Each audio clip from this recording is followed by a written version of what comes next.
Members. As per Order 87 sub 4 of the Standing Orders, the Honorable Minister will set out any amendments made to the estimates, present and outline government's fiscal policies and program for the year 2026, commonly referred to as the budget speech. Consequently, honorable members, the Honorable Minister for Finance and Economic Affairs will proceed to table the Appropriation Bill 2026 before us today. I thank you for your attention, and clerk, may we proceed.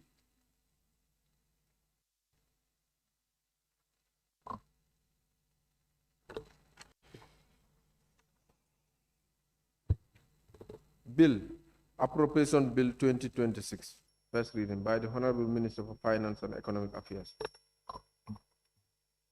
Honorable members, as indicated earlier, I will now put the question without debate for the acceptance or otherwise of the certificate of urgency on the said bill. Be resolved that this Assembly do accept the bill entitled Appropriation Bill 2026 be proceeded with under a certificate of urgency. Those in favor, please say aye. Those not in favor, please say no. The ayes have it.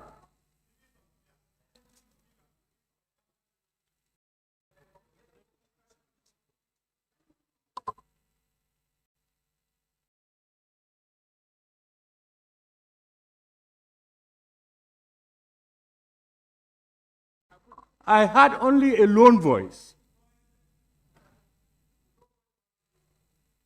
Pardon? I said the no voice wants division. Members, those not in favor of the motion, raise your hand.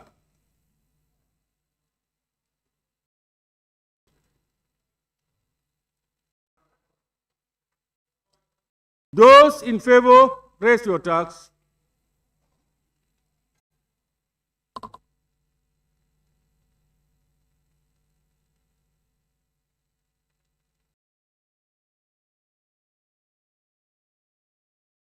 Abstentions, please raise your hands.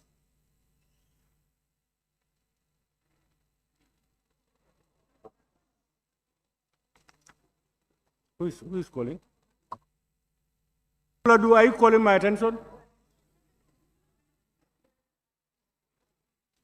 Honorable Member for Lower Fuladu, are you calling my attention? Honorable members, the results of the votes. Those in favor, 29. Those against, 1. Abstention, 0. The ayes have it.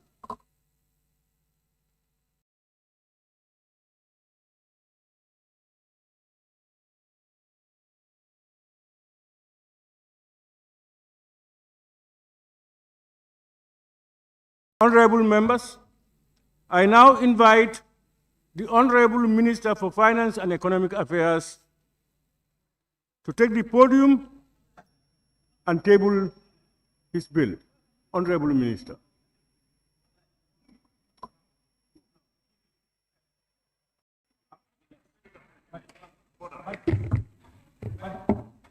Yes.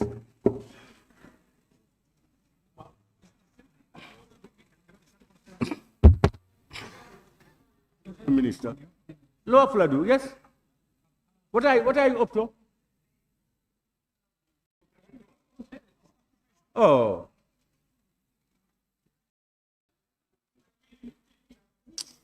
Honorable Minister, you can proceed.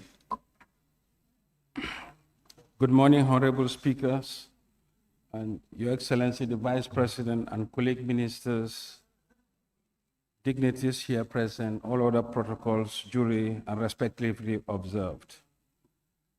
Honorable Speaker, I beg to move that the bill entitled An Act to Provide for the Services of the Government of the Gambia for the period 1st of January 2026 to 31st of December 2026, both days inclusive, be read a second time.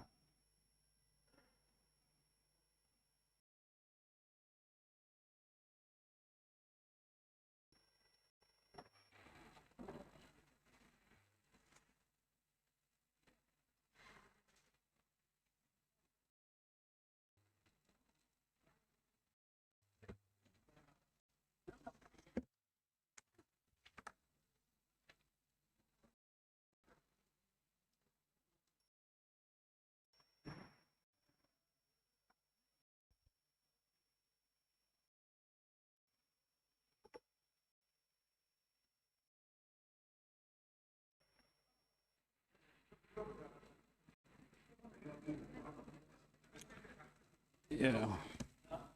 Yes.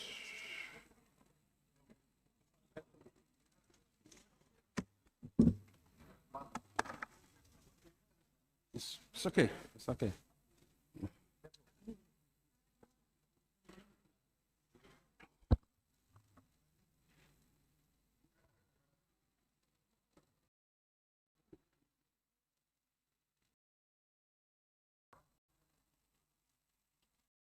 Yes.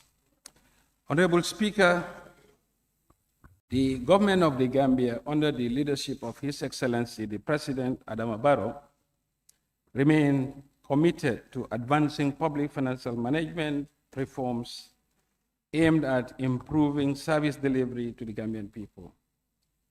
This is evident in the 2024 annual progress review of the Recovery Focused National Development Plan, commonly dubbed as YIRIWA.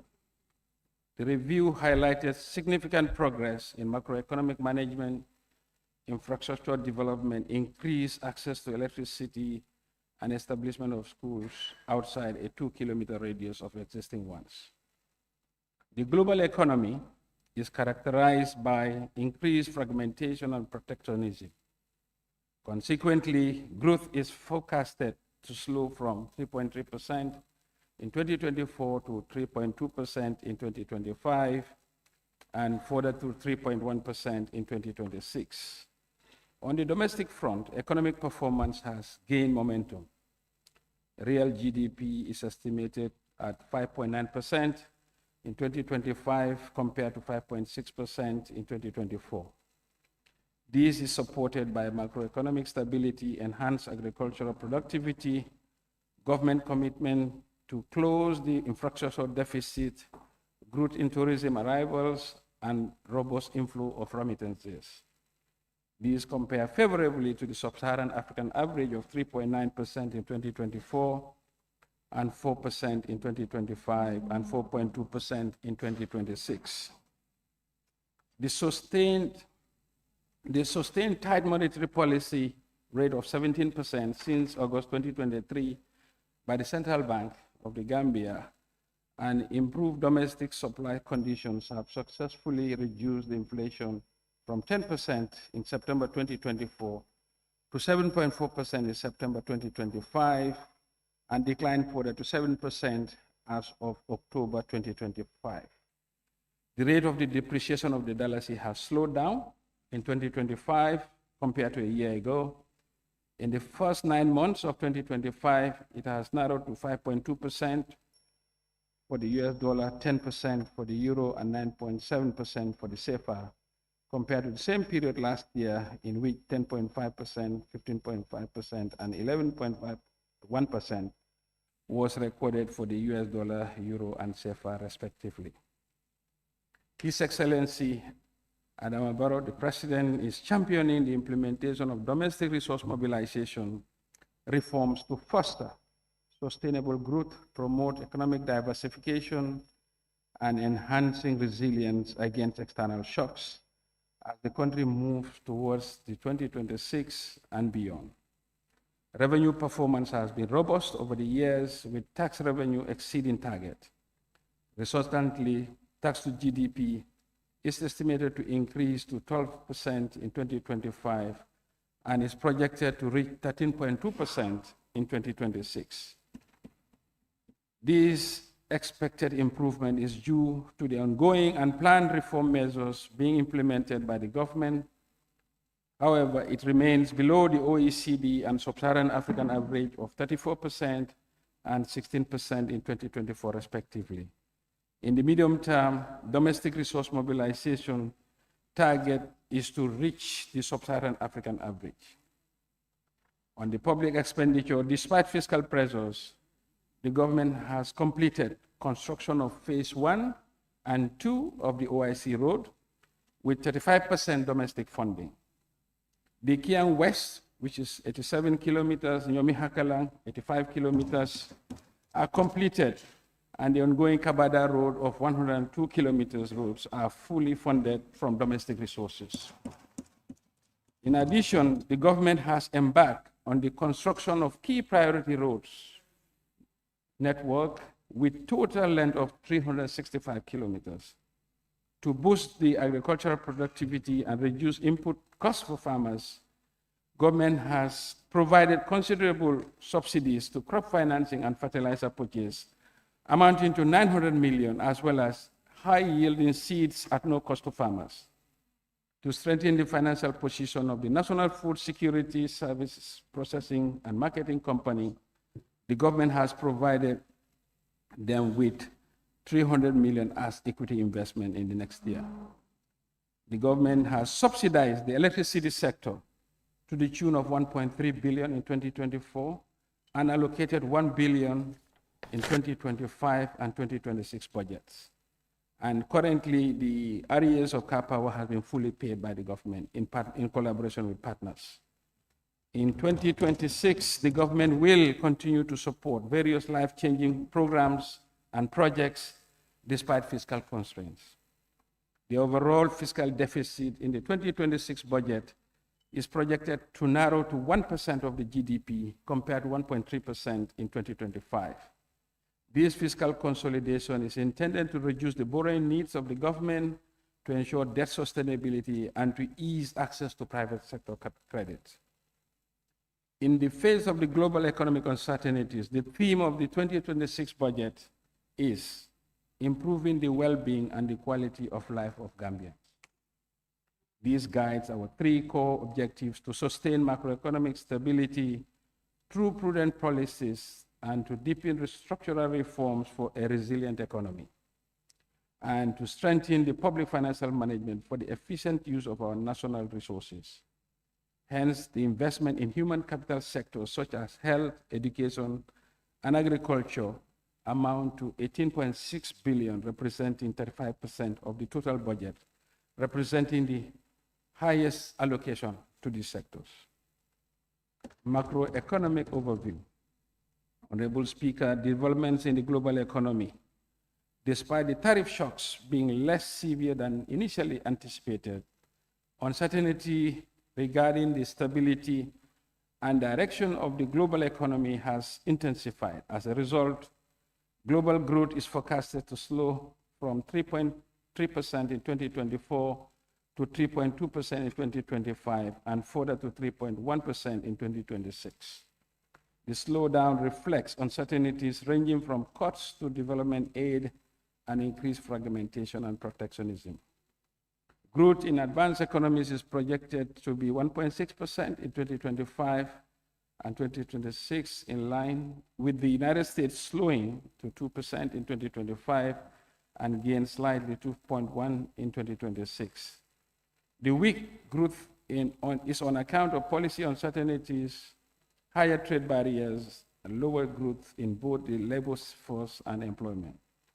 In Sub-Saharan Africa, growth is expected to remain unchanged in 2025 from 4.1% in 2024 and is expected to pick up to 4.4% in 2026.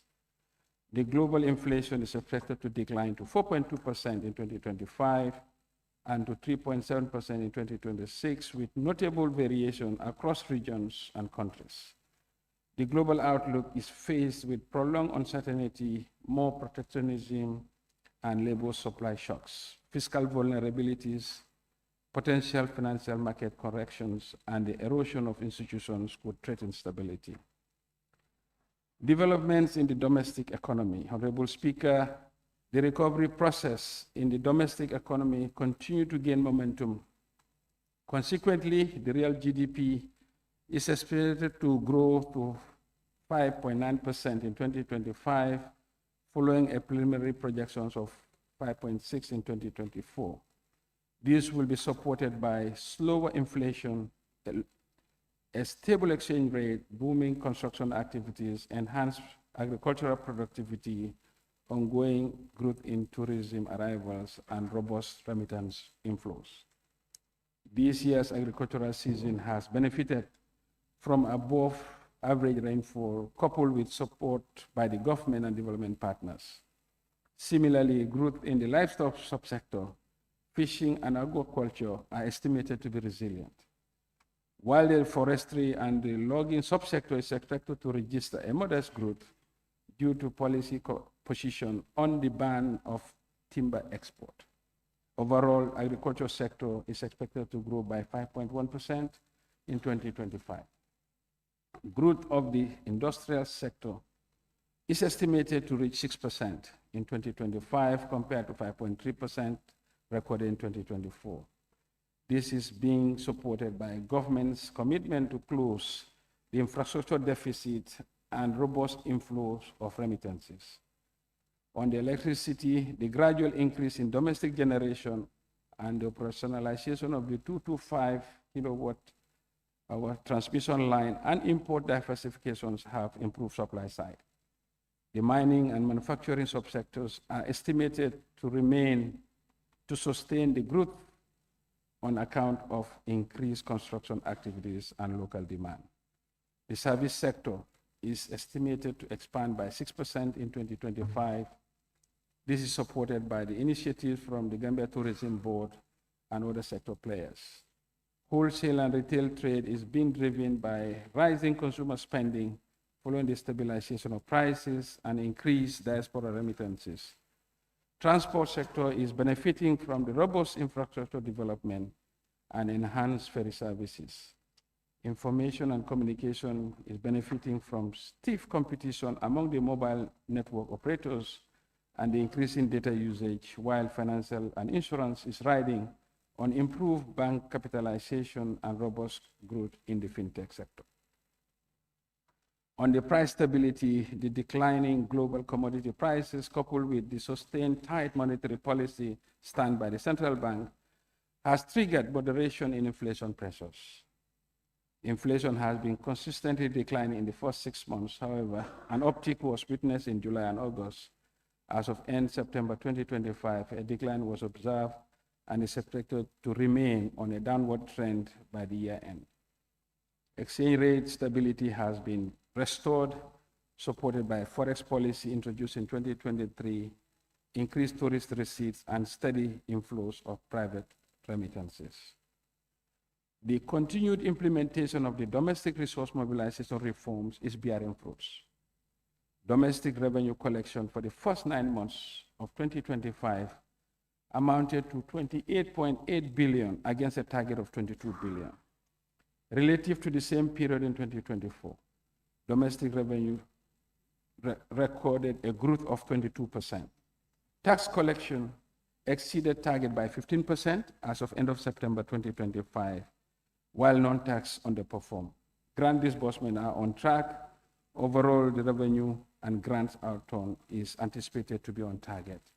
And we are pleased to inform that the GRA has outperformed their current year performance and they have met their annual target as of end of November.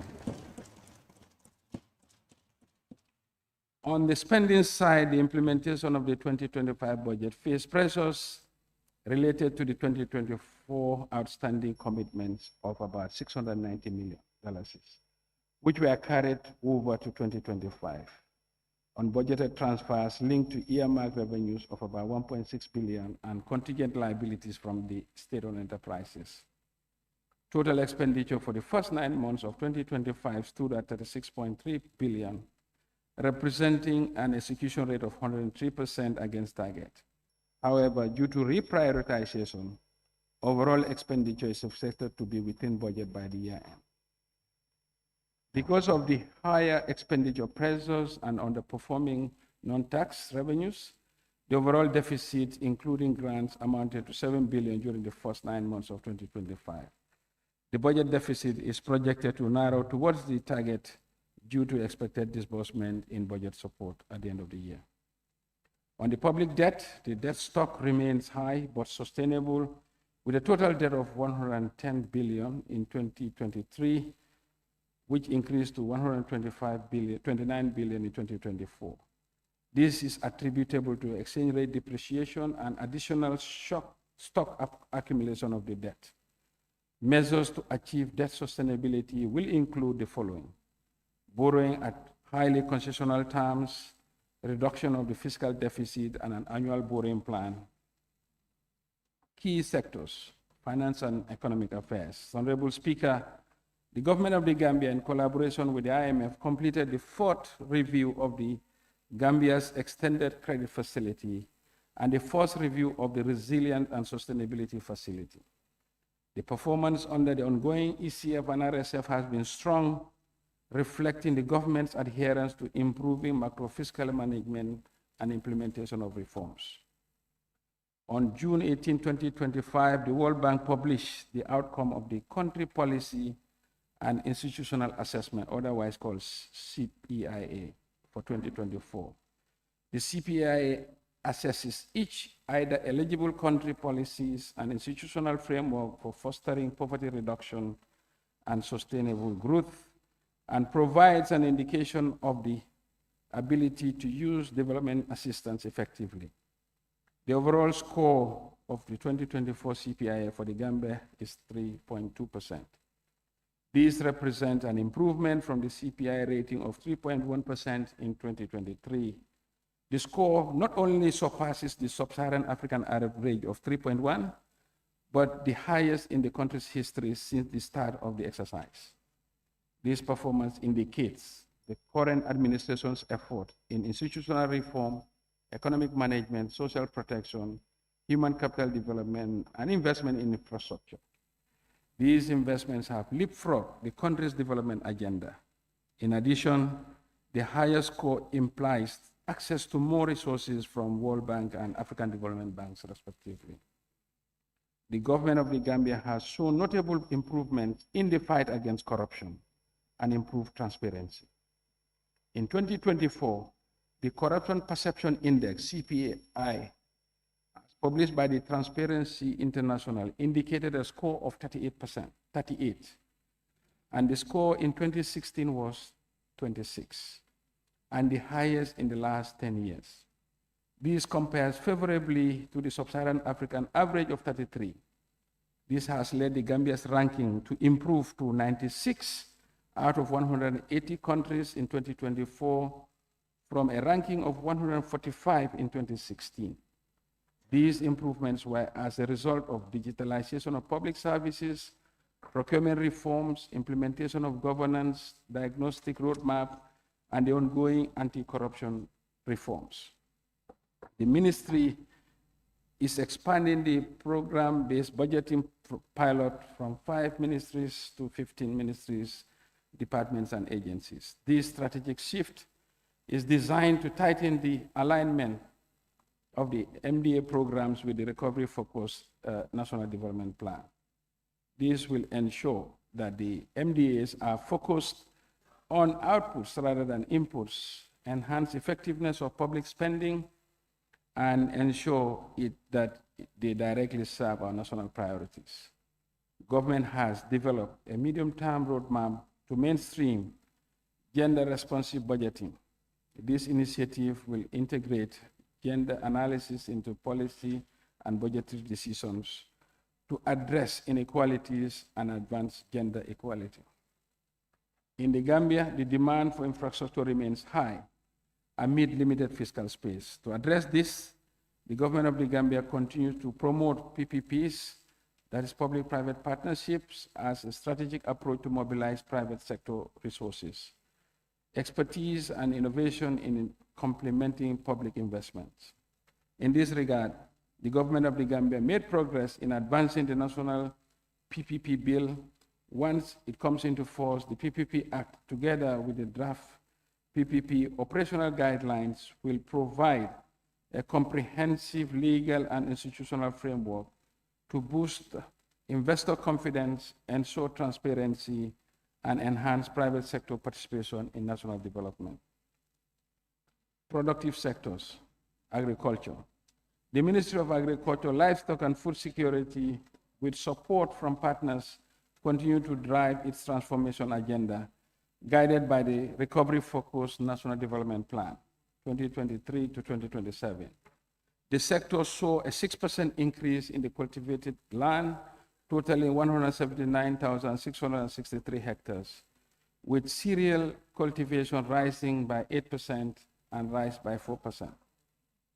Challenges remain, particularly in seed quality, as 85% of the seeds used are sourced from farmer stores, often of lower quality. However, initiatives are underway to improve seed quality, fertilizer accessibility, which are essential to enhancing productivity and resilience in the sector. With regards to the livestock sector, the population of goats have increased from 435,709,000 in 2024 to 451,394 in 2025. Sheep has increased from 181 to 182,000 respectively. The decrease in the population for cattle is attributable to limited coverage of the vaccination against the contagious bovine pleuropneumonia and the pressure on grazing land resulting to cattle moving to southern Senegal. Looking ahead to 2026, the ministry aims to further enhance agricultural productivity through the continued transformation agenda. Plans include increasing access to quality seeds and fertilizers, expanding infrastructure for post-harvest management, and bolstering support for gender-inclusive initiatives in agriculture. Additionally, ongoing collaboration with development partners will be crucial for achieving these goals and ensuring that agriculture remains a pillar of the Gambian economy, which employs a significant proportion of the population. Fisheries and water resources. The fisheries sector remains a strategic pillar of the Gambia government's development agenda, with enormous potential to contribute significantly to the national socio-economic transformation. In this regard, the ministry distributed 20 fishing boats and related accessories to 6 coastal and 7 inland fishing communities. These interventions aimed at promoting youth participation, increasing fish availability, and reducing rural unemployment and curbing irregular migration. The focus on the aquaculture has been intensified to serve as a climate-smart alternative to reduce pressures on capture fisheries. Resultantly, the ministry acquired a fish feed extruder for the Department of Fisheries, rehabilitated 58 fish ponds, a hatchery, and constructed a 4-chamber aquaculture pond, stocked with 4,000 fingerlings and equipped with a fish feed mill machine. For water resources, 68 solar-powered pipe supply systems were constructed and installed to serve 250,000 rural residents. In 2026, the sector is prioritizing upgrading of the Banjul Fisheries Jetty to improve fish landings and targeting public-private partnership to expand agriculture and inland fisheries. Increase investment in research, surveillance, and enforcement mechanisms and accelerate the implementation for licensing will also be done. The ministry is also prioritizing the scaling up of investment in rural water and sanitation infrastructure and accelerating the implementation of reforms to manage the nation's water resources in line with the integrated water resources management principles. Communication and digital economy. The ministry continues to play a pivotal role towards inclusive socioeconomic transformation. In this regard, the ministry has finalized a number of policy documents to strengthen policy, legal, and regulatory frameworks. These include Digital Government Policy and Roadmap 2025 to 2035, the National Data Policy, the Digital Startup Policy, the Draft Postal and Courier Service Policy as well. To prepare for the era of artificial intelligence, the Ministry of MOGDI has initiated the formulation of the National AI and Emerging Technologies Policy and Strategy. This will promote ethical, effective use of AI across all sectors. In 2026, the ministry will prioritize the integration and interoperability challenges in the payment space, strengthen national connectivity by rolling out of a second subsea fiber optic cable. The ministry will spearhead the development of an enterprise architecture framework to ensure interoperability of government systems and rolling out MyGov. On cybersecurity and cybercrime prevention, the Government Security Operations Center, which is currently under establishment, is expected to provide robust support for cybercrime management. Tourism and culture. The ministry has actively participated in 6 major international expos, host heritage-focused tours, fostering academic and cultural exchange while continuing collaboration with prominent Gambians on the global stage to promote the Destination Gambia. The sector has successfully hosted the inaugural international conference with National Association of Nigerian Travel Agencies and partnered with ValueJet to launch direct flights from Nigeria in May 2025. On arts and culture, the sector completed the refurbishment of Fort Bullen Site Museum, rehabilitated the Mongo Park Memorial Obelisk at Same Karantaba, and launched UNESCO-funded initiative to inventory 90 intangible cultural elements in CRR North and South. The ministry plans to intensify strategic investments, heritage preservation, and inclusive policies in 2026. These will focus on upgrading the Wasu Stone Circle, the Sea Defense Works, restoration of West Coast beaches, and construction of 2 jetties to improve access to Punta Kinte Island. The sector will implement the 5-year marketing and branding strategy action plan to reach 298,042 tourist arrivals in 2026, a milestone that will move us closer to the recovery-focused NDP arrival target. Trade, Industry, Regional Integration, and Employment Ministry. This ministry is advancing industrial and diversification policy to drive structural transformation, expand manufacturing capability, and diversify exports beyond traditional commodities. This policy will align industrial incentives, regulatory reforms, and investment promotion strategies with the African Continental Free Trade Agreement, opportunities and goods markets, and the global market trends. On the regional integration matters, the ministry is working with Senegal and Guinea-Bissau to sign a trade and transit cooperation agreement. This cooperation agreement aims at facilitating trade among 3 countries for the benefits of the citizens. The 2026 budget will prioritize investments that transform strategic corridors into manufacturing and trade gateways, modernize agricultural values chains for food security and export. These include scaling up the medium, small, and medium-sized enterprise through financing skills and market linkages, upgrade rural markets to inclusive, climate-resilient commercial hubs, and implement policy reforms that diversify our economy and attract sustainable investment. Transport, works, and infrastructure. Honorable Speaker, the project for the rehabilitation of roads, drainage, and sewage in Banjul is now in its final stages of completion. With regard to the ongoing projects, the 50-kilometer urban roads are progressing well and most of them near completion.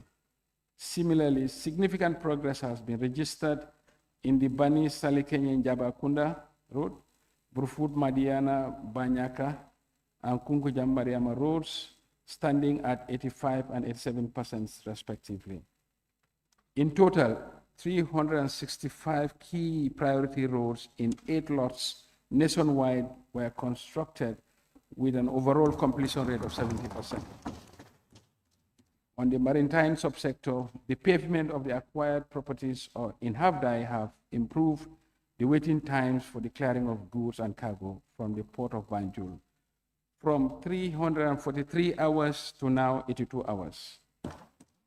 The legal framework for the aviation sector reforms has been revised and validated. The bill establishing the various options are expected to be enacted by the National Assembly shortly. In the upcoming year, the ministry plans to scale up the implementation of phase 3 of the OIC road.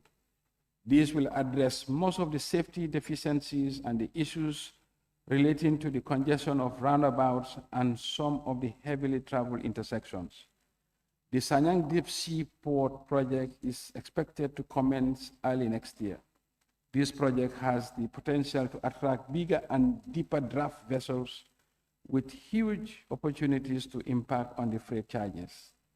On the airport modernization, the ministry plans to construct an ultra-modern passenger terminal building with other related airport infrastructure. This is expected to be implemented through a public-private partnership. Honorable Speaker, the single-lane South Bank Road from Yundum at the airport to Bullock will be converted into a dual carriageway. The IDB has already provided grant funding for the feasibility study, which is at advanced stage. Work is expected to commence upon completion of the study in 2026. This will reduce the congestion on this busy segment of the road and also generate increased commercial activity along the corridor. Petroleum and Energy and Mines Ministry. To achieve universal access to electricity by 2026, the Ministry of Petroleum and Energy has completed the country's first ever 225 kilovolt transmission line linked to the OMVG network and inaugurated the first national control center through the Gambia Electricity Restoration and Modernization Project. The 23 megawatt Jambur solar plant has been commissioned, and preparations are advanced stage to commission the 150 megawatt regional solar park at Soma. The cost of electricity imports remain high despite tariff adjustments. As a result, the government undertook tariff compensation measures until a sustainable cost recovery balance is achieved. The non-renewal of the car power contract marks a decisive shift towards cheaper and more sustainable power generating alternatives, reinforcing government's commitment to energy self-sufficiency and fiscal sustainability. To enhance access to safe drinking water, NAWEC is implementing several major projects with the support of development partners to strengthen supply side. These include the separation of the water and electricity units to improve operational efficiency, expand the OGAS platform to phase 2, and add new service stations in Brusubi Annex and Yorobao, and venture into liquefied petroleum gas market for the first time. In 2026, the ministry will implement the ECOWAS fuel directives and support the establishment of a national petroleum testing laboratory. On geology, the ministry will establish a national mining policy, introduce a mining cadastral system, and amend the Mines and Quarries Act of 2005. Quarry regulations will be finalized to improve governance in the sector. Social sectors. Ministry of Basic and Secondary Education. The Ministry of Basic and Secondary Education has made significant progress in advancing equitable quality education and human capital development. In 2025, gross enrollment rates increased at all levels, with notable rises in early childhood, lower basic and senior secondary schools. The total number of schools grew from 3,839 to 4,039 between 2024 and 2025. The number of trained facilitators also increased at most levels, except for a slight decline in the lower basic category. On textbook supply and digital transition, over 1.4 million textbooks for lower and upper basic secondary schools have been procured and distributed. ensuring timely access to learning materials. At the same time, the sector is reducing reliance on printed text by introducing digital and interactive resources such as e-readers, smart boards, radio lessons, and digitalized script lessons and online platforms, broadening access to modern teaching and learning tools. For the senior secondary schools, the ministry is partnering with the Gambia's Writers Association and GPPC to now publish locally produced textbooks. Consequently, the performance in this education sector has improved, with 961 students earning credit passes in 5 or more subjects, including English and maths, where female students outperform males in these results. Additionally, 15,607 candidates achieved strong aggregate scores from aggregate 6 to 42 in 2025, up from 14,761 in 2024, marking a second consecutive year of improved high achievement and showing that over half of the Gabesi participants earn passing aggregates. The ministry plans to consolidate the gains registered in the implementation of reforms while introducing new initiatives that respond to emerging educational needs. Among them is the enhancement of the digital learning via iLearn Gambia platform and the implementation of a competency-based curriculum across schools and the expansion of early childhood education. Efforts will also focus on teacher training and welfare, school infrastructure development, inclusive education, science and technical education, strengthening. Additionally, MOPSI aims to widen the reach of school feeding programs, promote data-driven management system through one laptop per school initiative, and improve madrasa integration within the national education framework. Higher education. The ministry has made significant strides in fostering a robust and inclusive tertiary and higher education system that meets the needs of all citizens. The completion of the USED Brikama campus signifies another milestone in our efforts to broaden access to higher education quality. The modern facility will offer students a conducive learning environment, an opportunity to attain the much-needed higher education qualification in vital disciplines such as engineering. And very soon, Gambians will be graduating from engineering using home training at the USED campuses.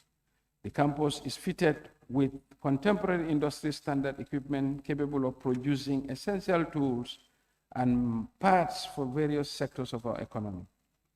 In collaboration with partners, the ministry awarded 1,087 scholarships to students in the technical and vocational education training, over 18 PhD and master's scholarships to staff of public universities. These initiatives aim to equip students with the necessary skills and knowledge to enhancing the quality of teaching and research. The ongoing TVET decentralization process is progressing well. The Multi-Skill Center in CRR North and Agribusiness Skills Center in CRR South are expected to be operational by early next year. All the centers will have dormitories and workshops equipped with modern tools for hands-on practical experience. In addition, funding has been secured to establish 2 centers of excellence in fisheries and agriculture that will be situated in Chujereng, and agribusiness, which will be situated in Demban, to support the development of employability skills and entrepreneurship for youths and women. The ministry plans to start the development of the School of Medicine and Allied Health Sciences at the UTG Farababantan campus. The project is geared towards addressing the critical shortage of healthcare professionals in our country. Health. Ministry of Health continues to advance its mission of improving health and well-being of Gambians through various initiatives focused on governance, technology, service delivery, infrastructure, and human resource development. Key achievements include the installation of satellite internet in health facilities to improve birth registration, the digitalization of health information system, and the procurement and distribution of 61 motorcycles, 157 bicycles, and 40 new equipped ambulances with 6 supervisory pickups to bolster routine immunization. Community surveillance and patient referrals. With regard to the health infrastructure, improvements include refurbishment of key health facilities and the construction of new health centers, along the establishment of a national drug and food testing lab. Additionally, 42 state-enrolled community health nurse midwives graduated, and the National Health Insurance Scheme was rolled out. Looking ahead to 2026, the ministry intends to continue efforts to promote universal health coverage and improve service delivery. Key initiatives will focus on expanding the National Health Insurance schemes to more facilities, ensuring timely emergency medical responses with the procurement of additional ambulances, and further investment in the health infrastructure through the refurbishment of existing facilities and construction of new health posts. The ministry will also scale up training of personnel in order to streamline the service and improve the quality of health care service delivery. And for the information of the August Assembly, the RVTH teaching hospital is all now piped with oxygen supplies. Digital Ministry for Gender, Social Welfare. The Ministry of Gender, Children, and Social Welfare remains committed to advancing the gender equality, safeguarding the rights of the welfare of children, and empowering vulnerable populations. Consequently, the government will economically empower 1,000 women through comprehensive entrepreneurship training, benefiting 75,900 women, including women with disabilities, with a total disbursement of $82 million. These interventions have translated into increased incomes, expanded business ownership, job creation, and strengthened community-level financial independence for thousands of women. The government has allocated $3.3 million to support victims and survivors of sexual and gender-based violence. These include financial assistance to rescue, rehabilitation, and reintegration as enshrined in the Sexual Offences Act of 2013. To date, a total of 72 survivors have been supported. The plans for 2026 are to expand shelter facilities to other regions, construct a new rehabilitation center in Bansang, build stronger social service workforce, and operationalize a disability fund to support organization of persons with disabilities, enhance welfare support to vulnerable Gambians, and accelerate the establishment of a dedicated special court for gender-based violence, which is 80% complete. This is a critical step towards ensuring timely, sensitive, and survivor-centered justice for gender-based violence. Social protection. The Social Protection Agency has successfully achieved nationwide coverage of the Gambia Social Registry data collection. These will contribute in establishing a robust repository that will allow us to effectively target and provide support to those who need it most. The Gambia is the only country in sub-Saharan Africa with 100% social registry coverage. The agency, in collaboration with the Ministry of Gender, enrolled over 5,000 beneficiaries in the government cash transfer programs. Monthly cash transfers of 1,000 were provided to the most vulnerable citizens, including persons with disabilities, the elderly, the orphans, and the female-headed households, to restore dignity and ease hardships. In 2026, the plan is to consolidate the gains of the Social Protection Fund by increasing the number of beneficiaries. These will include orphans, persons with disabilities, female-headed households, and older persons. The fund also seeks to support disaster risk reduction and response, livelihood and skills development for youths to enhance social protection coordination structures.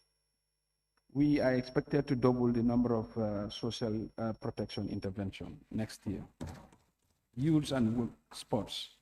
The Ministry of Youth and Sports continue to play a critical role in the advancing of the national development by empowering young people and strengthening sports, entrepreneurship, peace building, and employability initiatives. In collaborating with partners, the ministry directly benefited 2,427 youth and women, including vulnerable groups and returning migrants. A total of 50 youths were trained on agricultural transformation and entrepreneurship. The National Youth Service Scheme recruited 200 corps members, deploying 100 out-of-school youth in entrepreneurship and apprenticeship programs, and supporting university student graduates through a new one-year paid internship program. In 2026, the ministry will prioritize completing the stadium rehabilitation, expanding mini stadia, enhancing technical training, and increasing international exposure. Plans are underway to recruit 60 new trainees, expand food processing and value addition programs, and introducing biogas production as a sustainable energy initiative. In addition, scaling aquaculture programs and commercial egg production with 3,000 layers chicks and purchasing modern vehicles and farming equipment. These interventions are expected to strengthen the agribusiness and promote youth self-reliance. Cross-cutting sectors. Ministry of Interior will continue to reform the Gambia Police Force. In this regard, a comprehensive reform agenda was launched in January 2025, and new policies are implemented, such as the Police Bill 2024, the Gambia Police Force Strategic Plan 2024 to 2028, and new police doctrines on ethics, gender mainstreaming, and public assembly policing. The Gambia Immigration Department constructed new border posts, deployed mobile teams for passport issuance domestically and abroad, and intercepted 1,343 migrants attempting irregular migration. Regarding the Prisons Department, 293 inmates graduated with vital vocational skills and advanced staff training. On drugs, the Drug Law Enforcement Agency have registered 627 drug cases in the first half of 2025, leading to a significant drop in Kush-related hospitalizations. A new drug control bill was drafted to amend the Drug Control Act and with support from ECOWAS. The construction of the Gambia's first drug treatment and rehabilitation center in Tranquil has commenced. In 2026, plans are to revamp the River Patrol Unit to combat smuggling and securing waterways. The ministry is also prioritizing the expansion of the drone surveillance unit, developing a modern centralized training academy, and establishing a police central hospital, regional clinics, and a health insurance scheme. Plans are on the way to enact the Gambia Immigration Services Bill to replace the obsolete laws decentralizing passports and ID card issuances to Sankandi and Pirang, and expanding the Migration Information and Data Analysis System, MIDAS, to more entry points.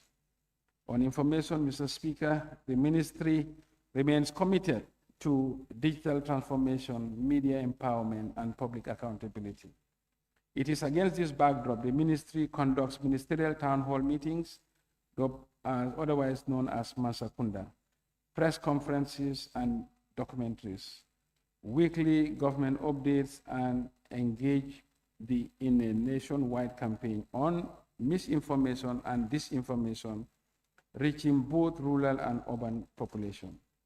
These initiatives are to enhance public knowledge and understanding of government policies, programs, and projects through proactive disclosure, interactive media and public consultations, and popularization of government agenda. The policy and legal reforms are ongoing in the sector to align the media broadcasting policies and legislation with international best practice, promote transparency, and foster a well-informed society.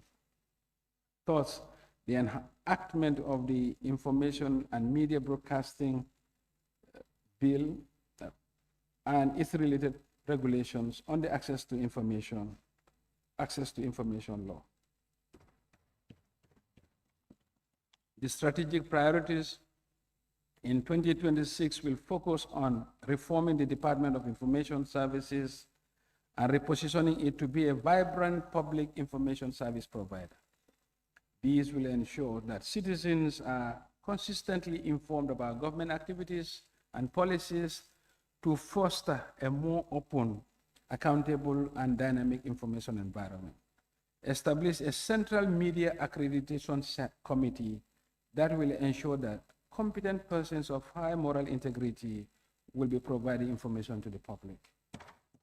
Justice. The government of the Gambia has established the Reparation Commission as part of efforts to implement the TRRC recommendations. This commission is mandated to administer reparations to victims of past human rights violations, advance national healing, and promote justice.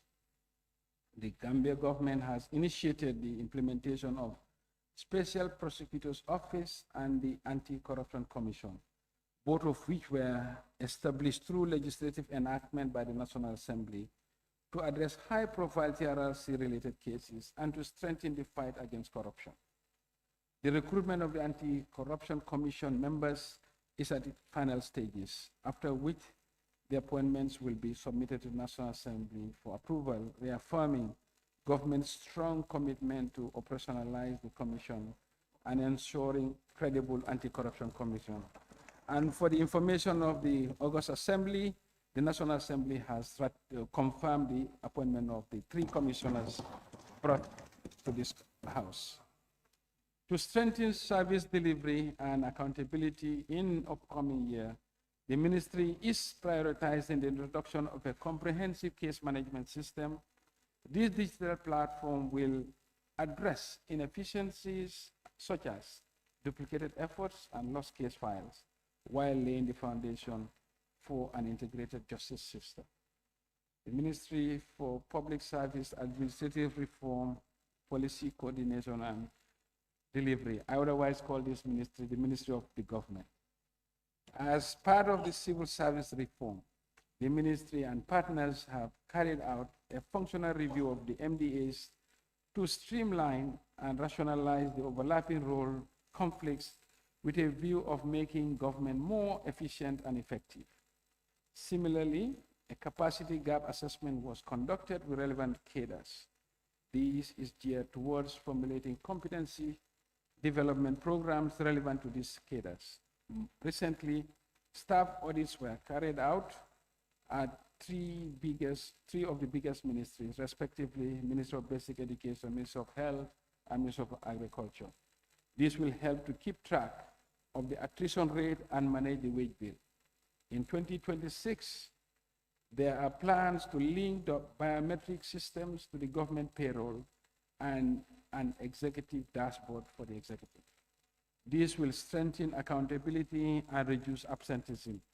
The dashboard will offer the executive timely updates on all projects, especially the flagship ones. Ministry of Environment, Climate Change, and Wildlife. Honorable Speaker, this ministry made significant strides in enhancing the management of the country's natural resources and mitigating climate-related risks. Key achievements include successful launch of the Resilient Gambia project, which aims to promote mangrove restoration and community livelihood initiatives. The ministry also advanced the formulation of the Climate Change Act and updated the National Climate Change Policy. The review of the Gambia Biodiversity Strategy and Action Plan for 2025 to 2035 was initiated with a view to aligning it with the Montreal Global Biodiversity Framework. On forestry matters, the Department of Forestry increased the total protected areas dedicated to flora and fauna from 86,981 to 113,086 hectares.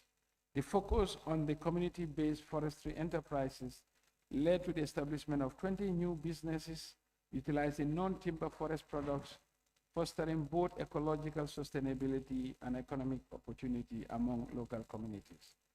Looking ahead to 2026, the ministry plans to continue the momentum by implementing an updated climate change policies and further enhancing biodiversity conservation measures.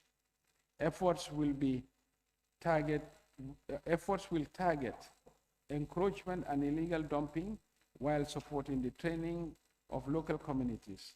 With a commitment to sustainable practices, the ministry aims to strengthen environmental governance, promote biodiversity, and foster resilient livelihoods. Lands and regional government. The Ministry of Lands, Regional Government, and Religious Affairs continue to advance local land governance, institutional reforms, and digital transformation. The National Land Policy, which is a significant milestone in the country's land governance reform, is set for cabinet submission, has been duly approved. It was subsequently approved, and this policy established a comprehensive framework to guide equitable access, effective use, and sustainable management of land resources. To address the rising demand for housing, the ministry, in collaboration with stakeholders, are working on a national housing scheme that prioritizes 10,000 affordable housing for low-income civil servants. This is expected to kickstart before the end of the year. In addition, steps have been taken towards regulating a rapidly evolving real estate industry. This initiative aims to protect consumers, ensure orderly development, and enhance investor confidence in the real estate market. In 2026, the ministry plans to finalize the development of a land use plan, a land information system and digital land system, and the digitalization of land records. The land use plan seeks to promote sustainable land use by balancing urban development, agriculture, conservation, and infrastructure growth while safeguarding natural resources and building resilient communities. The ministry will also prioritize the development of a Hajj policy and regulation to ensure transparency and coordination. This will improve the welfare of Gambian pilgrims during the Hajj period. Ministry of Foreign Affairs, Mr. Speaker, will continue to undertake initiatives through diplomacy to advance the interests of the country and her citizens.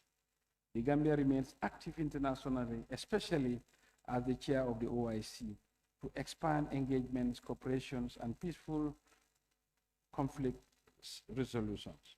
Migration is still a key priority of the government. Resultantly, the ministry hosted the first global forum on missing migrants under the Rabat process. The event brought together 120 delegates from Africa, Europe, and international organizations to address the critical issue of missing and deceased migrants. The ministry plans to expedite the implementation of the reforms in 2026. Central to the reforms is the development of a foreign service bill. These will be geared towards institutional strengthening with emphasis on capacity building and improving service conditions for foreign service officers. Data and statistics. The Gambia Bureau of Statistics continue to play a vital role in generating reliable data that will inform national planning, policy formulation, and development programs. The Bureau has successfully conducted an economic census field data collection to establish a statistical business register and develop a sample for business enterprise survey. Moreover, number of surveys were conducted. Among them is the labor force survey, which provides vital information on employment, underemployment, and informal sector dynamics. In addition, the business enterprise survey is essential to improving national accounts estimates, particularly to rebase the GDP from a base year of 2013 to 2024. Our current GDP is lagging by more than 10 years. This is recommended for every 5 years, but to capture key emerging sectors of the economy, thereby producing GDP figures that are reflective of the economic conditions. State-owned enterprises. The Gambia government has strengthened oversight of the functions of the state-owned enterprises through the State Enterprise Commission. With focus on performance and institutional reform, the Commission has negotiated and signed 7 performance contracts with key SOEs. This is geared towards establishing measurable targets, timelines, and responsibility mechanisms. These agreements are not merely administrative formalities, they serve as binding covenants that link operational autonomy to measurable outcomes. Through the rigorous monitoring of these contracts, the Commission is actively shifting the SOEs from a posture of inefficiency to accountability and ensuring that the public resources yield tangible return for the Gambian people. And we are pleased to inform the August Assembly, with the work of the Commission, the combined losses of the SOEs have been reduced by half. Looking ahead, the State-Owned Enterprise Commission will continue to prioritize rigorous performance contract management, transparent governance, and measurable outcomes. These will be supported by the SOE regulations and a code of conduct of good corporate governance. Mr. Speaker, we now turn our attention to medium-term macroeconomic and fiscal outlook for 2026, our GDP. The medium-term outlook remains positive with solid growth prospects. Real GDP growth is projected at 5.5% in 2026 and an average of 5.1% in the medium term.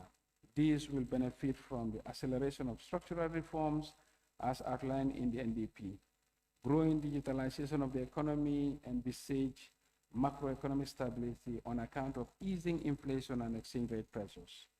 The agricultural sector is expected to sustain a robust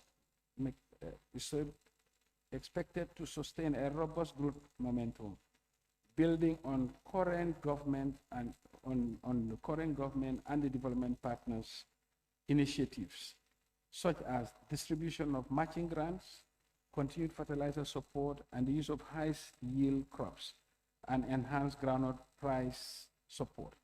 Livestock sector will be supported through scaling up disease management and control as well as research.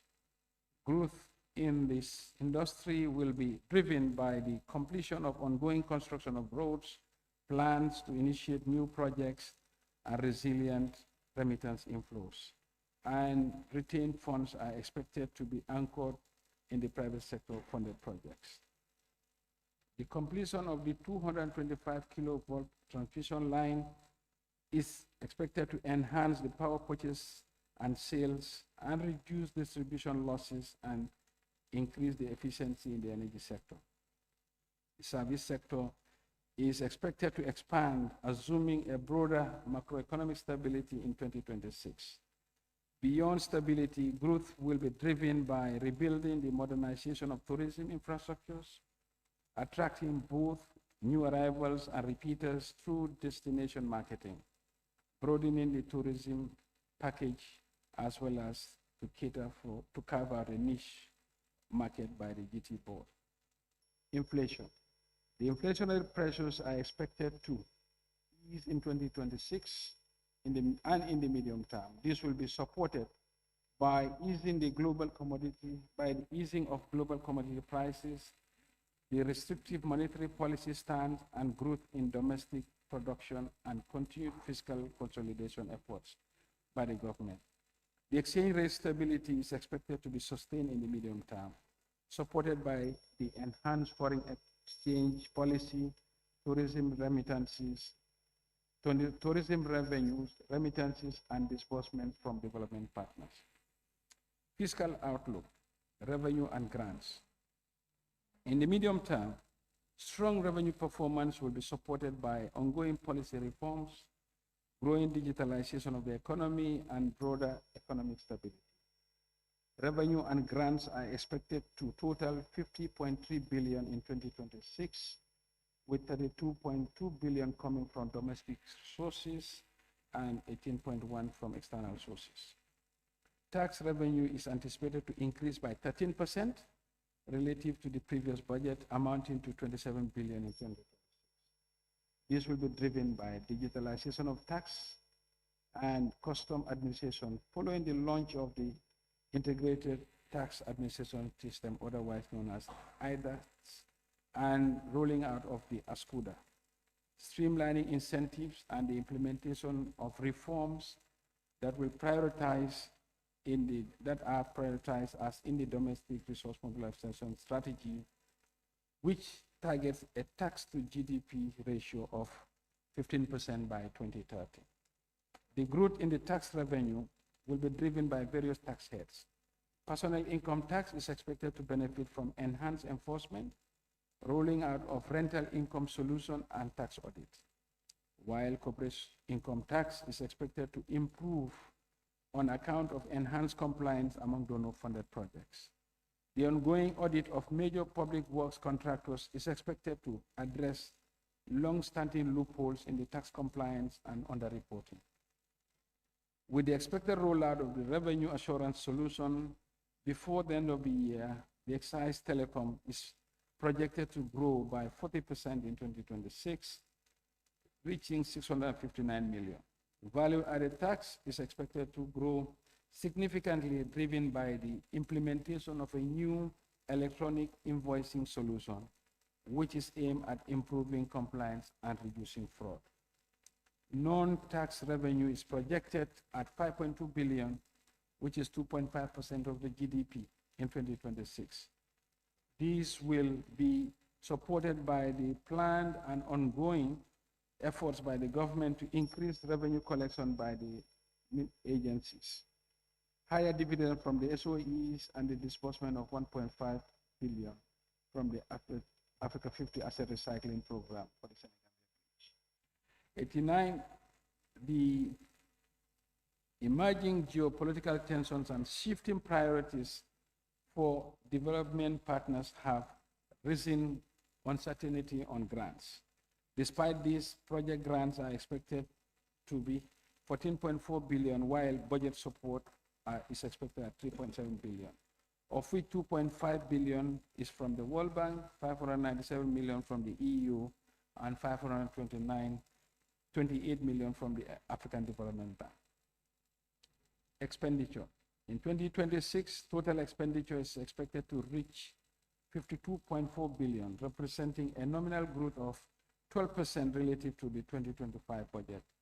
This will be driven by funding of election-related expenditures, clearance of tax areas, clearance of expenditure areas, and full provisioning of subsidies. Recurrent expenditure is projected at 31.3 billion, while capital and net lending at 19.5 billion. Personal income emoluments is projected at 10.3 billion. This represents a 5% increase relative to previous budget. The increase will emanate from promotions and grade point changes.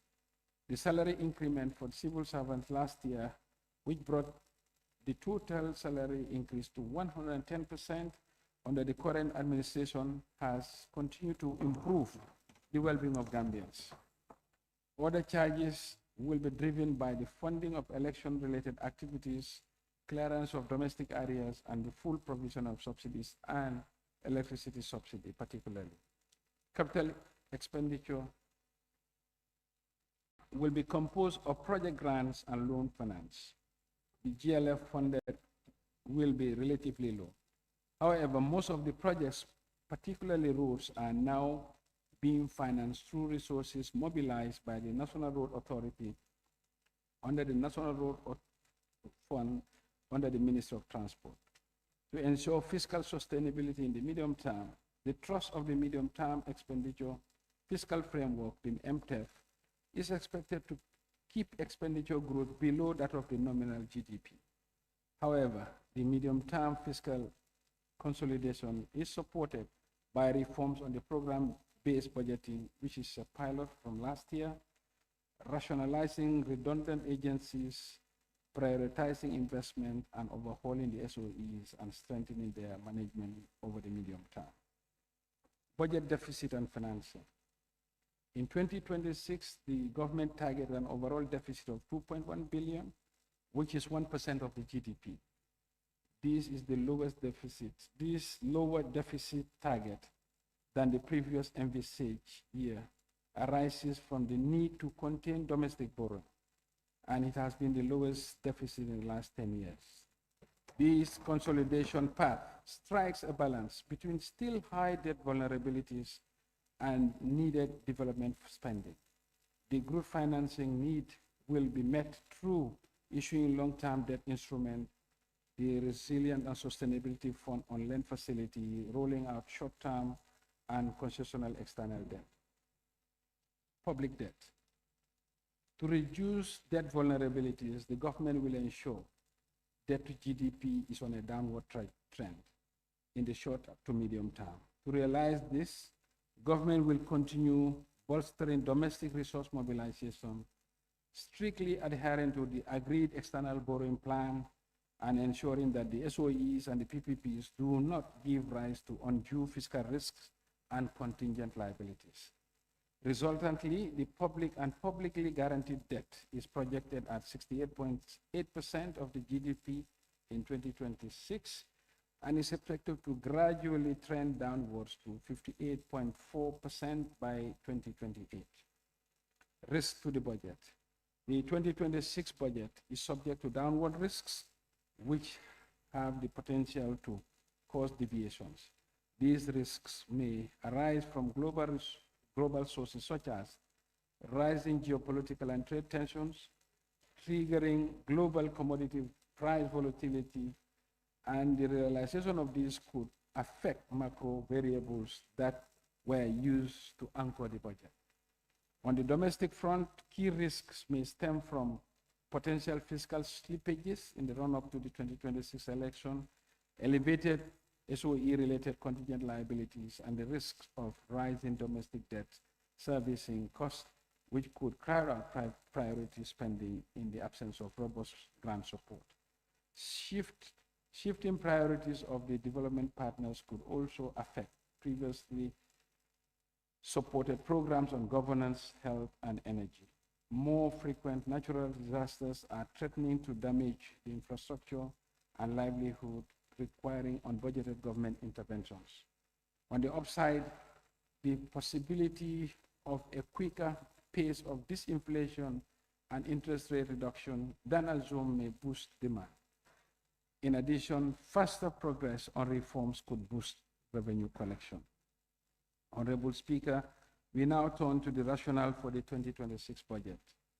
The rationale for the budget being discussed below is mainly on the government local funds only and is done by ministry.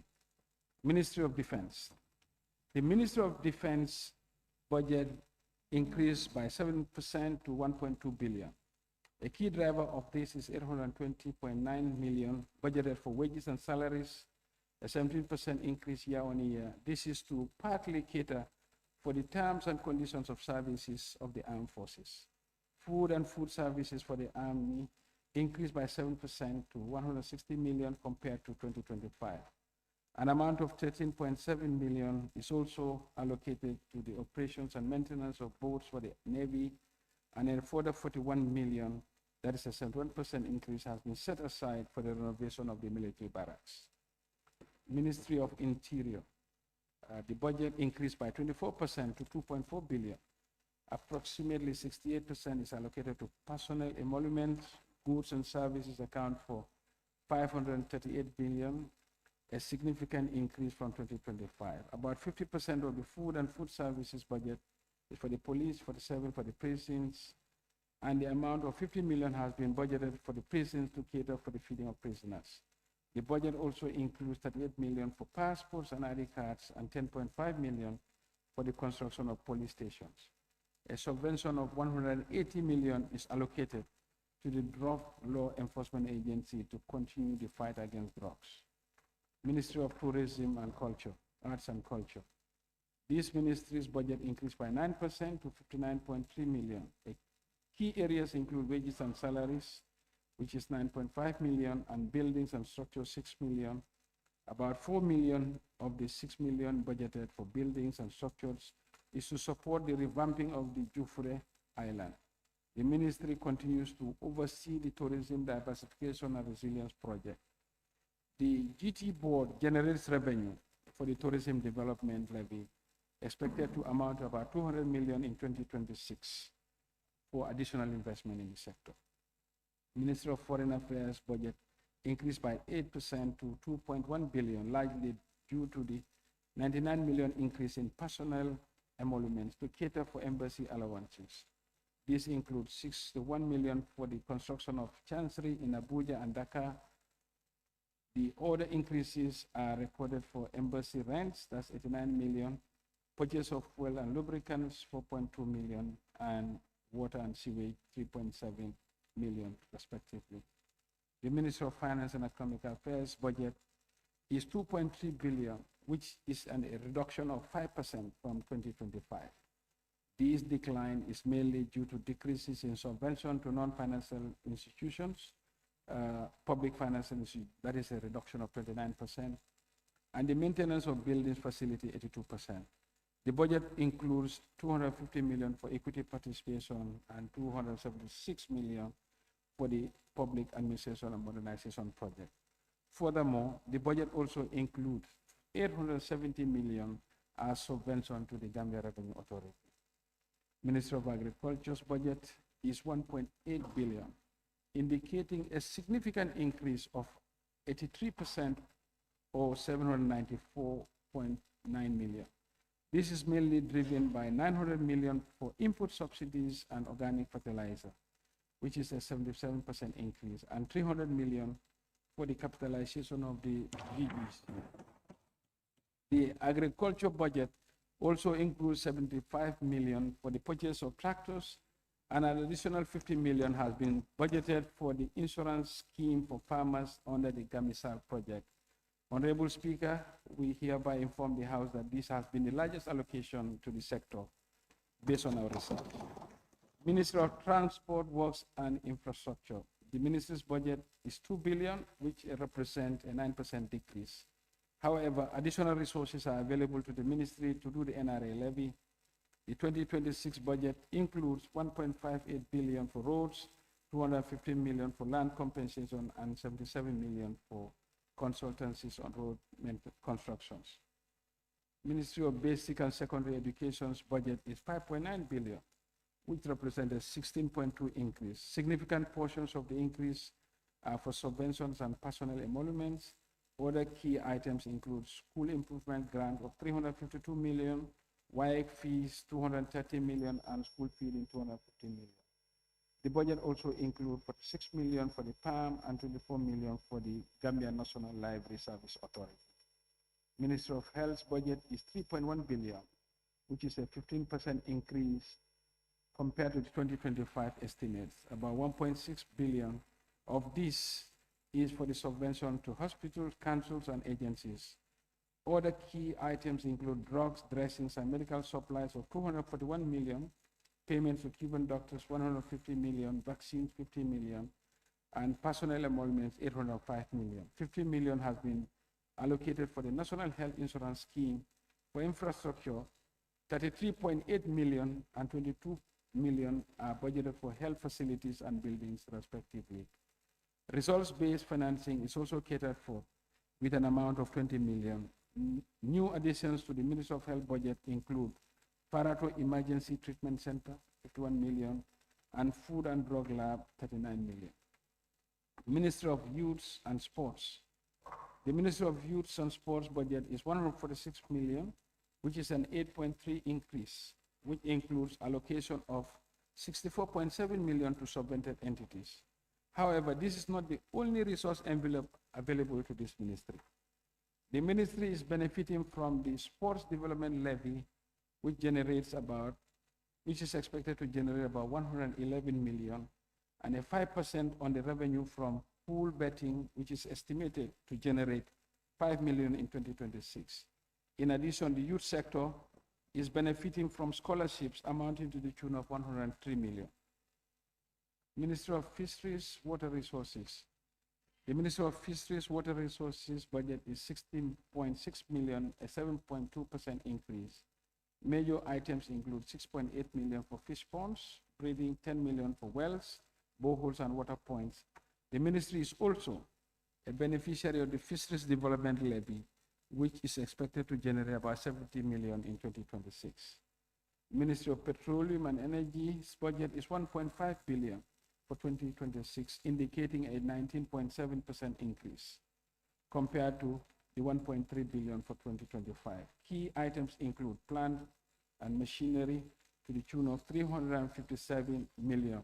And this amount is set aside for the fast tracking of the rural electrification and energy access, and a 1 billion energy subsidy for tariff compensation to NAWEC. The budget also includes 70 million for land compensation. Honorable Speaker, the sector is still being subsidized through another $1 billion allocation in 2026 budget. Ministry of Gender, Children and Social Welfare, the budget is 115 million, representing a 17% increase from the approved estimate of 2025. It includes 7.4 million for food and food services to support the backwater shelter and 15 million for Women Enterprise Fund. The budget also caters to support differently abled, about 4 million, and vulnerable children, 4 million, as well as support to victims of gender-based violence, 4.3 million. Independent institutions. The total appropriation for independent institutions, those are National Assembly, Judiciary, Independent Electoral Commission, and National Audit Office, combined amounts to 1.9 billion, representing an increase of 52% compared to 2025. It is worth noting that the appropriation for these institutions can only be altered or changed by the National Assembly. Debt service. In 2026, the debt service, that's repayment of interest and principal falling due in the fiscal year, is estimated to consume 31% of the budget of the GLF and 22.7% of all funds. The 2025 debt service ratios were 29.1 for GLF and 20.8 for all funds. The government debt management strategy is consistent with the debt management objectives stipulated in the Public Finance Act of 2014, which requires that the government to borrow at the lowest possible cost within the prudent degree of risk. In this regard, the government will only contract concessional loans with a grant element of nothing less than 35%.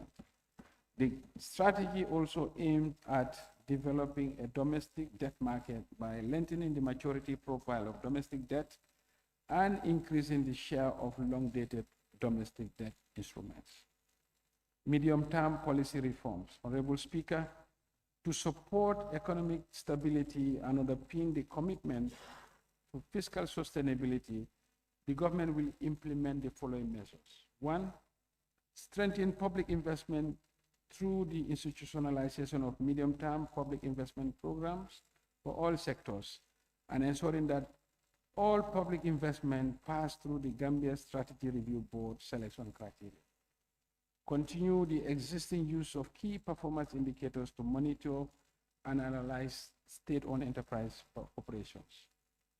Development of a travel policy for the entire public sector to ensure value for money. Development of a foreign service policy with the aim of rationalizing foreign embassies. Implementation of a domestic resource mobilization strategy that will identify and leverage on the potential sources of revenue and inform medium-term revenue reforms aimed at broadening the tax base. Restructuring and rationalization of solvented entities. Cabinet has approved the revised GAIPA Act 2015 to make it more responsive to fiscal policy and attract high-quality investment in priority sectors. The draft bill has been submitted to the National Assembly for legislative review. Its passage is expected to enhance strategic alignment of investment incentives with the national revenue and development objectives. The Ministry of Finance and Economic Affairs is developing the first tax expenditure report to quantify the revenue foregone through various tax incentives and exemptions, and to provide a clear understanding of the magnitude and distribution of these incentives. The ministry will further rationalize the duty waiver process and strengthen its monitoring to minimize revenue losses. Introduce an electronic invoicing system for the VAT and other taxes aimed at addressing VAT fraud and under-declaration. Going forward, all subvented entities generating revenue must provide evidence of their revenue collection on a quarterly basis to the Ministry of Finance. Allocation for the first quarter will be provided. However, subsequent allocation must satisfy these requirements in order to be subvented. Cabinet has approved the transformation of the Social Development Fund into the Development Bank of the Gambia. The objective of this development bank is to provide access to finance at affordable rates for youth, women, farmers, and entrepreneurs. This will provide funding opportunities for economic development. Revenue administration, Honorable Speaker. This year marks the beginning of the implementation of the GRA's Corporate Strategic Plan 2025 to 2029. The objective of which is to drive digital transformation across the Revenue Authority, enhance revenue mobilization, trade facilitation through the adoption of disruptive technologies, streamlined processes, and effective stakeholder engagement. The transformation program will focus on process re-engineering, automating operations, fostering a culture of innovation through change management, and ensuring necessary legislative reforms to support a modern and efficient tax administration. On the implementation of reforms, the launch of the Escuda World system has improved international trade revenue significantly. For instance, the revenue collected by the Custom and Excise Department grew by 85% between 2022 and 2024. The SIGPA project, which is in 3 phases, namely the digital tax stamp for excisable goods, fuel marking solution for refined fuel, and revenue assurance for telecom services and fintech. This has supported the growth of import excise tax by 76%, revenue from imported oil by 41%, and domestic excise duty by 52% at the end of September. In 2026, the authority will focus on building upon ongoing reforms, including the National Single Window Project, rental compliance system and digital excise stamp, fuel marking, revenue assurance and ITAS implementation, and electronic VAT invoicing to improve domestic revenue mobilization efficiency. Furthermore, consideration is underway to adapt a platform to implement a platform to tax gaming receipts with regards to the administrative measures. All SIC and EPZL holders must file quarterly and annual tax returns with the GRA, no later than the time stipulated in the Income and Value Added Tax Act of 2012. Failure to comply will result in the automatic suspension of all fiscal incentives and privileges. The Commissioner General of the GRA is mandated to enforce these measures strictly. To ensure compliance with withholding tax requirement for non-residents, the Ministry of Finance and Economic Affairs, the GRA, and the project implementation units will jointly develop a framework for the enforcement of withholding tax on direct payments to contractors and consultants. This framework will provide clear guidance and procedures for implementing and managing withholding tax obligations for non-resident contractors and consultants. Going forward, the mandatory filing of financial accounts for corporate income tax will be reinforced, and the Commissioner General of GRA is hereby tasked to fully implement the provisions of the IVAT Act 2012. In the same vein, the pay-as-you-earn must be accompanied with a payroll schedule before payment to GRA. Proposed revenue measures for 2026. Honorable Speaker, to implement the revenue administration, the following measures will be implemented. 1. In line with our commitment under both the WHO and ECOWAS Convention frameworks on tobacco control, the tobacco control levy on cigarettes, cigars, and cigar rolls will be increased from $2 per kilo to $3 per kilo. Tax rate on winnings from betting, gaming, lottery, and gambling will be increased from 40% to 50% of the winnings to reinforce the fight against the menace posed by gambling and betting in society.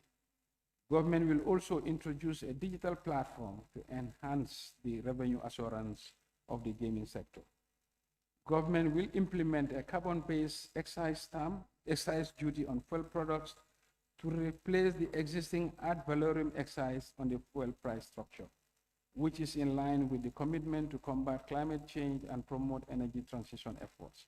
See Annex attached to this schedule. 7. An annual social protection levy will be introduced, applicable to all motor vehicles, motorbikes, and tricycles. This is aimed at providing financing sources for government social protection programs. In order to promote menstrual health and hygiene for women and girls, the government will eliminate import duty and VAT on the imported sanitary pads. This measure is aimed at addressing both economic and health disparities related to menstrual hygiene for schoolgirls and by improving access to sanitary pads and lower retail prices. Measures will be taken to assess the implementation of this reform in subsequent years.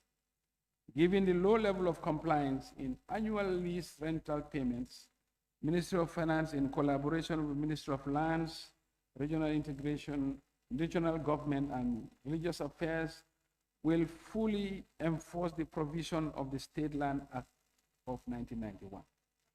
To this end, effective January 1st, 2026, all land lease documents used as collateral in the commercial banks or other financial institutions shall be deemed to be null and void if the annual land lease rental payments are not fulfilled. Therefore, all commercial banks and other financial institutions holding these land documents as collateral are required to ensure that annual land lease rental payments are fully paid, failure of which the minister responsible for lands and regional governments and religious affairs will nullify the lease.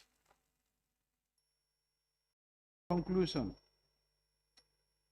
Honorable Speaker, in conclusion, the Gambia government's economy has gained momentum, despite the increased fragmentation and protectionism in the global world.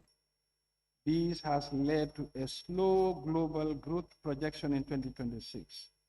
On the domestic front, the envisaged broader macroeconomic stability, acceleration of structural reforms outlined in the NDP, and the strategic investment in key sectors of the economy, such as agriculture, health, education, will anchor growth in 2026. The targeted fiscal deficit in 2026 is 0.3% for GLF and 1% for all funds. The 1% is the lowest in the last decade. This is meant to strengthen our fiscal consolidation efforts and reduce debt vulnerabilities. And this consolidation path strikes a delicate balance between still high debt vulnerabilities and the broader goal of inclusive growth and poverty alleviation. The government will continue to pursue domestic resource mobilization reforms to reduce debt vulnerabilities and build fiscal resilience. This will be supported by plans to implement the first domestic resource mobilization strategy starting in 2026. The strategy will facilitate domestic revenue policy implementation through a coordinated approach, guide medium-term revenue policy, and deepen efforts to broaden the tax base. Efforts will also be made to mitigate the impact of contingent liabilities emerging from state-owned enterprises and the PPP transactions. The government remains steadfast in its commitment to fiscal discipline and strategic allocation of public resources. Resultantly, a mandatory baseline reporting costing of all MDAs will be introduced in 2026. This will enable sectors to estimate the minimum costs required to maintain existing programs and services at their current levels, excluding new initiatives or capital projects, unless previously approved. In addition, it will provide a realistic foundation for the budget and help control expenditure growth. The government is compiling a comprehensive and confirmed areas list. Strategies will be put in place to address the issue of areas. The objective is to start the liquidation process in 2026 and is expected to continue in the medium term. To ensure inclusive development, the government has over the years adopted an innovative financing measures to reduce rural and urban disparity. This is demonstrated by the ongoing and new infrastructure projects launched by His Excellency the President. These were aimed at not only transforming rural Gambia, but to catalyze economic growth and improve the livelihood of our people. The commitment demonstrated under this administration is to give every Gambian hope to resolve outstanding challenges as we look ahead to 2026. I would like to use this opportunity to thank all our development partners who have supported the Gambia over the years.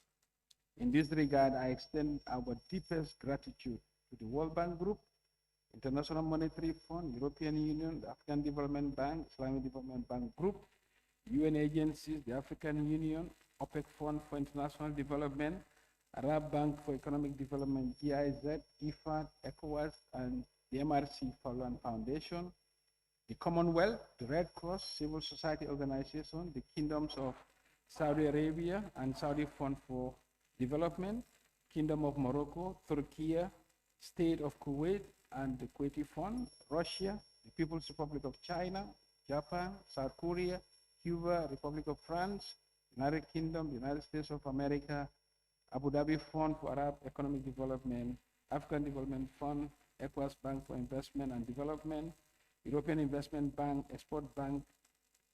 Export-Import Bank of India, International Development Association, Agence Française de Développement, Commission of European Union, the KfW, African Risk Capacity Group, Global Environmental Facility, Green Climate Fund, Global Fund, and Global Alliance for Vaccines and Immunization. I would also like to thank His Excellency the President, Adama Barrow, for his visionary leadership and transformative initiatives to build a Gambia that works for all. I want to express my gratitude to my cabinet colleagues and the hard-working staff at the Ministry of Finance and Economic Affairs. I'm equally thankful to this August Assembly and the staff of the National Assembly under the leadership of the Speaker and the Clerk for working tirelessly to approve the 2026 budget estimate. With the continued determination, I am hopeful that we will continue to move this country on a path of poverty reduction and sustained economic growth and prosperity, which will be inclusive and impactful on the life of every Gambian. On that note, Honorable Speaker, I beg to move. Thank you.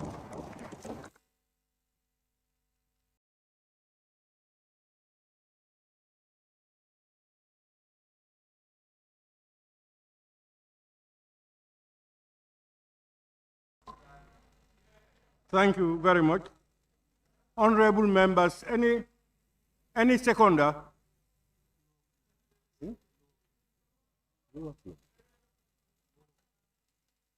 Honorable member for Lower Flood West. Thank you very much, Speaker. I rise to second the motion, but I also want to seize this opportunity to raise my concern. It's very sad. This is a very important event, that is the budget speech. We are not seeing our colleagues, that is the UDP National Assembly members. They are boycotting this event because somebody legal immunity, have made statements that are very touching and scary for this nation. And we members of parliament are to come and serve the interests of the people, but unfortunately, this does not happen. And this is a clear testimony, and the world should watch. The tables are empty. And Speaker, if you go to our standing order, you made a ruling to say that there would be a budget speech and urging all members to come. And they defined that ruling. And going back to our constitution also, in section 112, it talked about members. We must be ready to serve the interests of our people. And this budget speech is one of the most important elements in our democratic process. And today, it is all of us.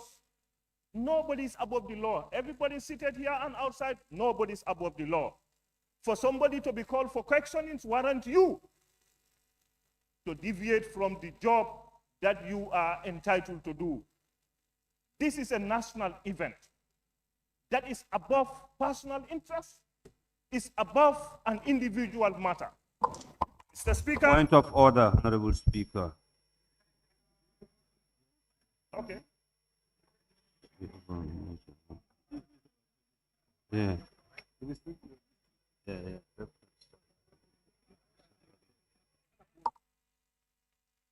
Honorable Speaker, I'm rising on order 29.1. 29.1, every member shall restrict his or her observation to the subject under discussion. And the subject under discussion is the appropriation bill. Yeah, thank you very much, Honorable Member for Serekunda. Honorable Member for Serekunda, the budget is being tabled before Parliament. It affects and concerns Parliament. And if there are parliamentarians who, for whatever reasons, are not in, members have a right to talk about it as part of the budget. All what I want to say for the honorable members is that, honorable members, parliamentarians are accountable to their people. They are not accountable to any other institution. Parliamentarians have a right to come into parliament and go away. Parliamentarians also can stay away from parliament and do their own business. There are a number of times, if you are absent, that parliament can discipline.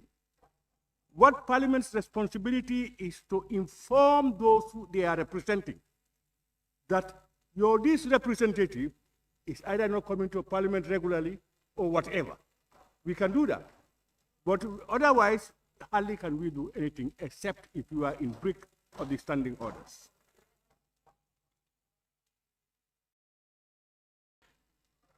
Are you ready? Give it. No. Please,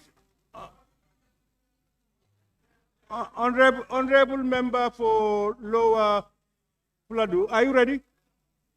Huh? If you are not ready, then take up. Speaker, I'm done. Thank you. Okay, thank you. Thank you very much, honorable member for Lower Fuladu. Honorable members, pursuant to Order 87.4 of the Standing Orders of the National Assembly, I will adjourn the debate on the Appropriation Bill 2026 until Monday, 8 December 2025, to enable members to study the bill. Honorable members, can we get your, please? Honorable, please. The back line over there. Honorable members, I urge you to approach this critical matter with diligence, commitment, and a spirit of cooperation. The debate and scrutiny of the bill must reflect our shared commitment to upholding the interests of the nation, ensuring transparency, and addressing the needs of every citizen. As the Honorable Minister for Finance and Economic Affairs presents this bill, I call upon all members to remain guided by the principles of integrity, inclusivity, and equity as we deliberate on the appropriations for the next fiscal year. The decisions we make will have a profound impact on our country's economic growth, social development, and the well-being of our citizens. Honorable members, before adjourning this assembly, I wish to register our sincere thanks and gratitude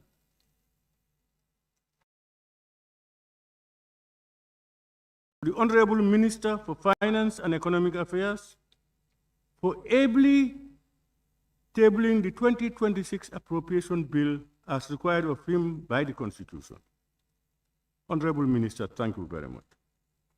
The Honorable Minister did set out government's fiscal and economic development plans and programs for the fiscal year 2026. On that note, honorable members, I also wish to take this opportunity on behalf of both sides of the Assembly, and indeed on my own behalf, to extend our thanks and appreciation to the following distinguished guests and invitees for gracing this important sitting of the National Assembly.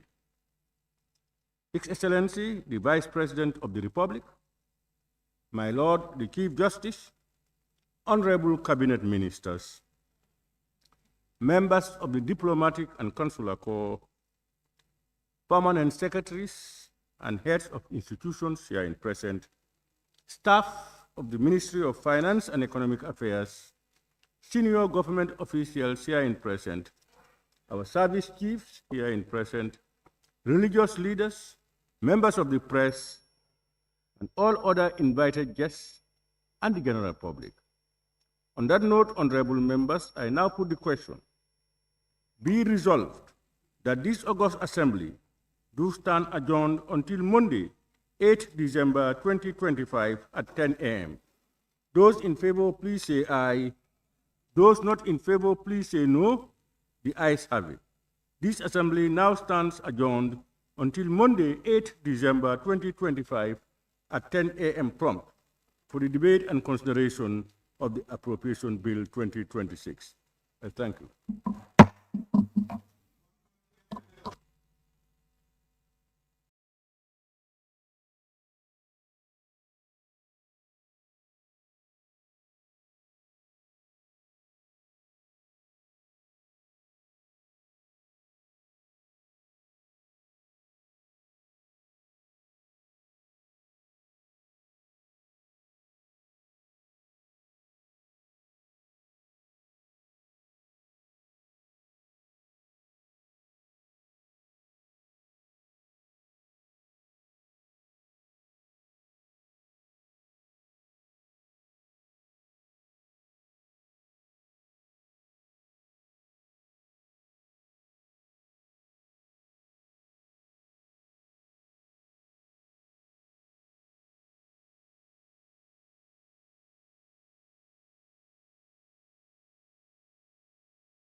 Sites from the 3rd to the 9th February 2025 in the previous sessions, the report was submitted to government, in particular the Honorable Minister for Youth and Sports,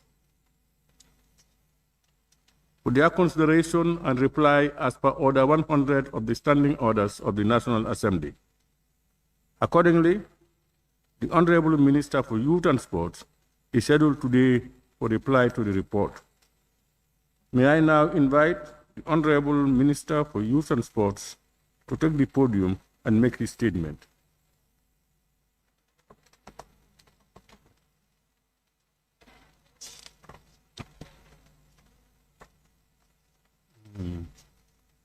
Almalo.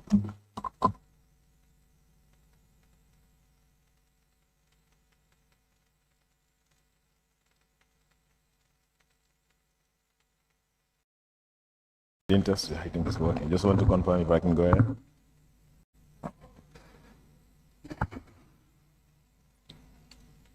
Good afternoon, Honorable Speaker and honorable members of the National Assembly. I wish to inform this